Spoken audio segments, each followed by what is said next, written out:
Nyawa berarti juara ba Allah Subhanahu wa ta'ala. Bahkan karena corona adalah sudah jelas itu propaganda PKI untuk pancau Islam Indonesia. Jangan coba-coba dukung uronyo dengan alasan corona. Habib Rizik kena dalam penjara dengan alasan corona. Du masjid kapayah tu kumbok hanale Jumaat dan berjamaah. Masya Allah. PKI, Nasrani, Yahudi, kai popok jaro, ka tersenyum-senyum dengan gara-gara umat Islam Republik Indonesia mantang tak pengut dengan propaganda. Manya duku? Hai.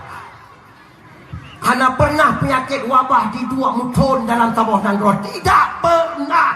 Jelas. Hai. Menyebut penyakit wabah di dua muton dalam Sabah Nanggro hana leu reung tungku kabeh. Kabeh hurung kabeh. Kipancit wabah tungku. Wabah siga lalu kepegang Allah Ta'ala dari zaman ke zaman. Siga lalu. Soalnya maut kenang Nabi Allah 3 peluang. Hanai 2 trip wabah. Hanai 2 trip.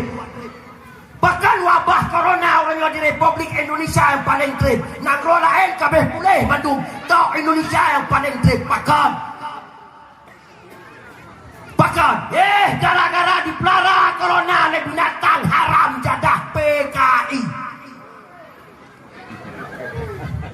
Kepuawan pelara corona ingin mengambil untung dengan corona. Baik untung ekonomi, bisnis, menancip untung terhadap agama mereka. Maka jangan coba-coba dukung. Yang kecil alangkah sedih. Bangsa Aceh naik hana pegar kandungi mulut alasan corona. Lepak tegom. Bangsa Aceh alasan hana pegar dakwah corona. Oh, hai apam batu.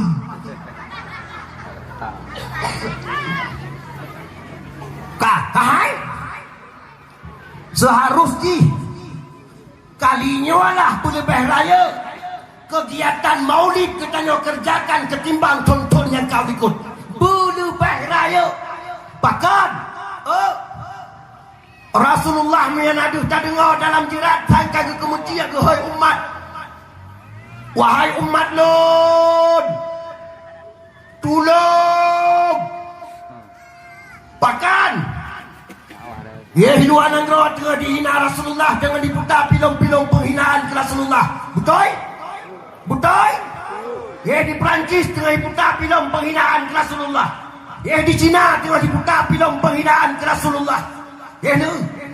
Ku tanya bangsa Aceh sebenarnya bangsa yang paling sakit hati apabila Nabi dihina. Jelas? Jelas?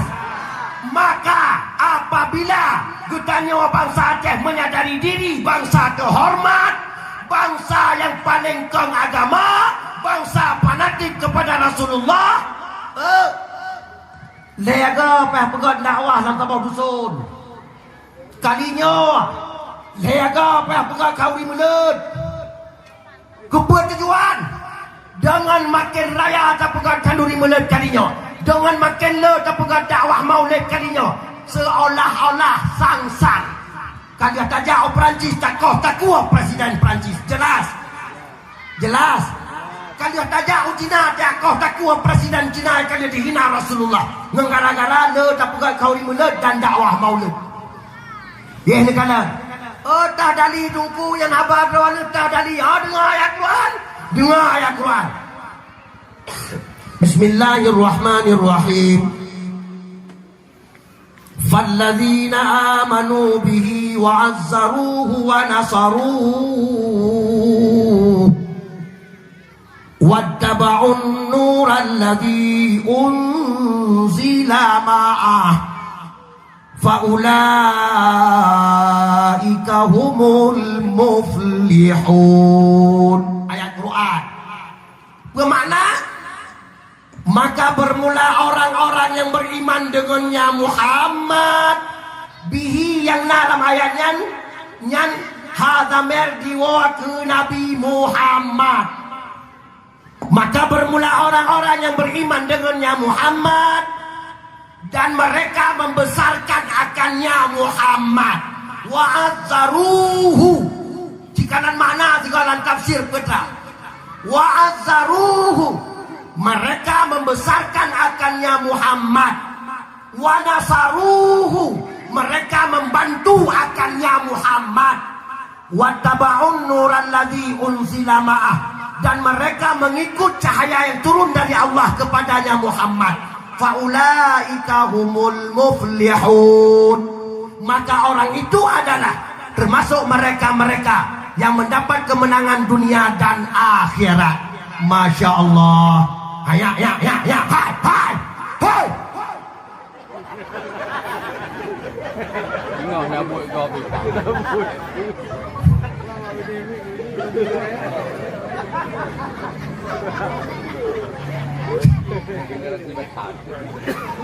Mana yang mubiun dan ikut mak, ikut masih, ikut ayah, ikut kaplung-plung. Karena mana awak tak? Kan mana yang tengah ikut rumah Tuhan kaplung-plung. Kan satu tengah bilang kerod. Yang lain budak-budak, nak dengar? Beres. Yang dua-dua ya cukup. Misalnya cukup, beres. Cukup. Bahaya kata dalam kuah dunia akhirat. Alhamdulillah. Alhamdulillah. Mak Abu Adun ada saudara Bandung masuk syurga. Dalam ayat tersebut Allah Ta'ala giwa bertanya peraya Nabi Muhammad sebagai bukti katanya beriman kepada Muhammad, berbukti katanya beriman kepada Muhammad, peraya Nabi Muhammad. Hai Tiban cara tak peraya Nabi Muhammad selain daripada tak perkawi mulut dan tak perkara dawa mulut dan tak selawat bila kurang keganyan. Tiban cara selain daripada yang tiban cara. Si tolong jawab ya. Nah cara lain tidak ada. Maka pegang kanduri mulut, pegang dakwah maulid, bila selawat ke Nabi yang sebagai cara kita peraya Rasulullah perintah Allah dalam Quran. Maka sangat-sangat keliru dan salah apabila nak paham yang mengatakan kanduri mulut bidu'ah, dakwah maulid bidu'ah, nyan perte hana tu'ah bo makna Quran, nyan perte munafik dalam kalangan umat Islam, nyan perte cipta paham pemecah belah umat Islam. Siapa dia? Wahabi. Nah jino menyana tolong you merempak long si ada dakwah nanti. Menyana izin Allah hidayah kepada kalian, insyaAllah akan bertaubat daripada kesalahan. Karena cukup raya salah tak pegah bid'ah kanduri mulut. Cukup raya salah tak pegah bid'ah dakwah maulid. Bahkan ayat Tuhan diberi raya oleh Allah. Wa nasaruhu dikata dan mereka membantu akannya Rasulullah. Hai taruhlah waktu udip Nabi mentang udip tak bantu Rasulullah tak jamu perang bersama ganyan, tak bantu Rasulullah ubena kebutuhan kehidupan ganyan. Man waktu Rasulullah analeka gua Allah ayatnya gimana nak berlaku tiba kalian menyabi butuh ya bawa habis. Berarti Rasulullah kagwa Allah ayatnya nana lagotle. Oh ya Allah, ayat Quran nana lagotle. Ilham. Makna wa nasaruhu wahai Wahabi membantu mengembangkan syariat yang dimiliki Rasulullah, termasuk pegat dakwah. Itu Wahabi paling. Nyawa pegat dakwah membantu Rasulullah kenapa kan? Nyawa buat Nabi baroje. Berkembangnya Islam masa bodohnya gara-gara dakwah tungku. Bertahan bertahannya Islam di Sabah dan Roa gara-gara bertahannya dakwah tungku. Maka makna wa nasaruhu nyawa buat nyawa dakwah pegat. Bantu kembangkan agama Rasulullah. Ga wa taba'un nuran ladzi unzila ma'ah, dan mereka mengikut ubena cahaya yang turun dari Allah kepadanya Muhammad, yaitu ajaran Islam. Faulaika